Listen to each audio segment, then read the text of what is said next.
அனைவருக்கும் வணக்கம். இது அறம்கோள். எவ்வழியில் நடப்போருக்கு அறம் கூத்தாகும், நல்வழியில் நடப்போருக்கு அறம் கூற்றாகும்.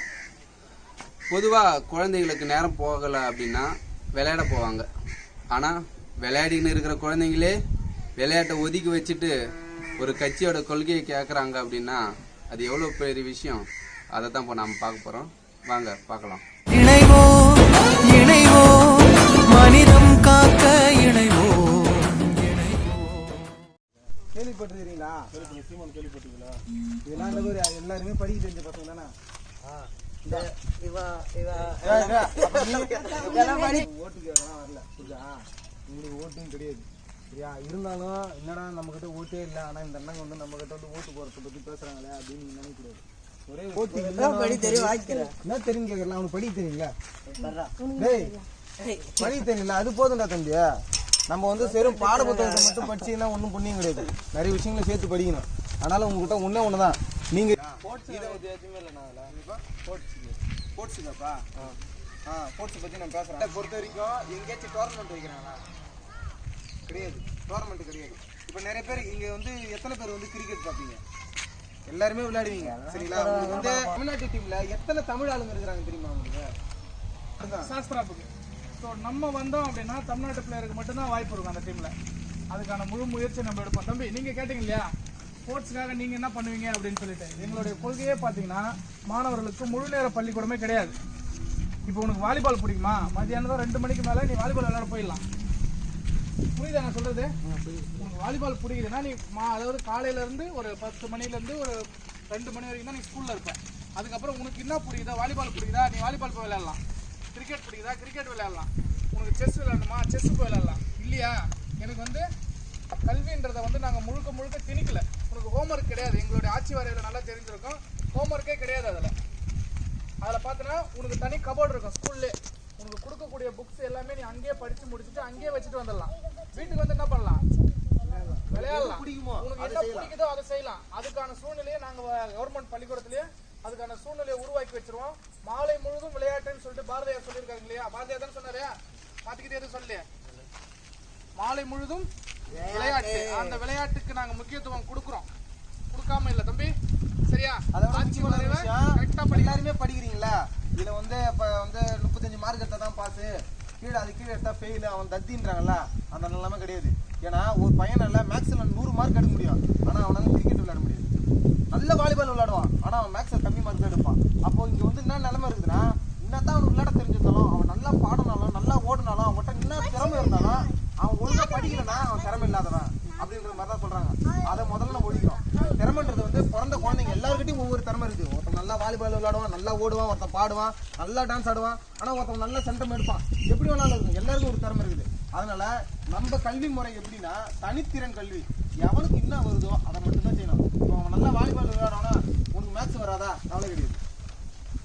ஃபெயில் ஆனா அதை பற்றி கவலை கிடையாது. உனக்கு எது வேணும், எதில் ஃபெயில் ஆகக்கூடாதுன்னா உன்னோட லட்சியத்தில் நீங்கள் ஃபெயில் ஆகக்கூடாது.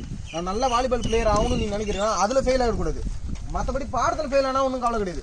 அது மாதிரியான ஒரு சிஸ்டம் ஒரு ஒரு முறையை கொண்டு வரோம். இப்போ எப்படி நான் இப்படிலாம் கொண்டு வரீங்கன்னு கேட்குறீங்களா? அது ஒரே பண்ணலாம். திடீர்னு 11வது எக்ஸாம் வச்சாங்க, சரிங்களா? அப்போ 11வது எக்ஸாம் வைக்கிறதுக்கு ஒரு அதிகாரம் தேவைப்படுதுல்ல. ஒரு முதலமைச்சர் 11வது எல்லாருமே எக்ஸாம்ப்பா அப்படின்றது. அதே மாதிரி 10வது இருக்கிறவங்க எல்லாருமே பாஸ்பா அப்படின்றது. அது மாதிரி ஒரு அதிகாரத்தில் வந்த பிறகு ஒரு முதலமைச்சரா இந்த கட்சி வந்துட்டு பிறகு அவன் என்னன்னா பிள்ளைங்களை வந்து படிப்படின்னு அவனும் இன்சல்ட் பண்ண வந்து ரொம்ப தொல்லை பண்ணக்கூடாது. அவனுக்கு என்ன வருதோ அதை அவன் பண்ணட்டும். சுதந்திரமா அவனை விடணும். பள்ளிக்கூடத்தில் வந்து நீ பேக்ல வந்து ஒரு 20 கிலோ நீ தூக்கின்னு போக வேண்டிய அவசியமே கிடையாது. அண்ணன் சொன்ன மாதிரி எல்லாருக்குமே வந்து பள்ளிக்கூடத்தில் அலமாரி வச்சிருவான். நீ போற ஒரு லைப்ரரியில் புக் எடுத்தா என்ன பண்ணுவேன்? படிச்சுட்டு புக் அங்கேயே வச்சுட்டு வரும்ல. அது மாதிரி தான் நம்ம படிக்கிறது எதுக்காக? மார்க் எடுக்கிறது கிடையாது, நம்மளோட அறிவை வளர்த்துக்கிறது தான். அந்த ஒரு நிலைப்பாடு தான். இப்போ தம்பி சொன்னாரு வந்து விளையாட்டுக்கு முக்கியத்துவம் கொடுக்கலன்னு. இது வரைக்கும் கொடுக்கல. நாங்கள் என்ன தெரியும் பண்ணுவோம்? பள்ளியில வந்து ஒரு டோர்னமெண்ட் கண்டக்ட் பண்ணுவோம். எல்லா வகுப்புல இருக்கிறவங்களும் அந்த டோர்னமெண்ட்ல கலந்துக்கலாம்.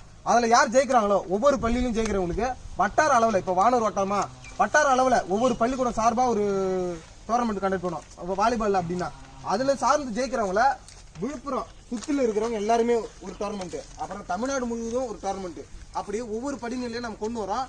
தமிழ்நாடு சார்பாக யார் ஜெயிக்கிறாங்களோ அவங்கள வந்து இந்திய லெவல்லையும், இந்தியா லெவலில் ஜெயிக்கிறவங்களை வந்து இன்டர்நேஷனல் லெவல்லையும் நம்ம கொண்டு போவோம். ஆனால் இது வரைக்கும் அந்த அமைப்பு கிடையாது. சரிங்களா? இப்போ நீங்க வந்து சயின்ஸ் எக்ஸிபிஷன்லாம் பார்த்துருப்பீங்க. கடைசியா ஒரு 2-3 வருஷத்துல சயின்ஸ் எக்ஸிபிஷன் வச்சாங்களா? வச்சாங்க. வச்சு என்ன பண்ணாங்க? எவன் ஜெயிச்சானோ அவங்க பிரைஸ் கொடுத்து வீட்டுக்கு அனுப்பிட்டாங்க.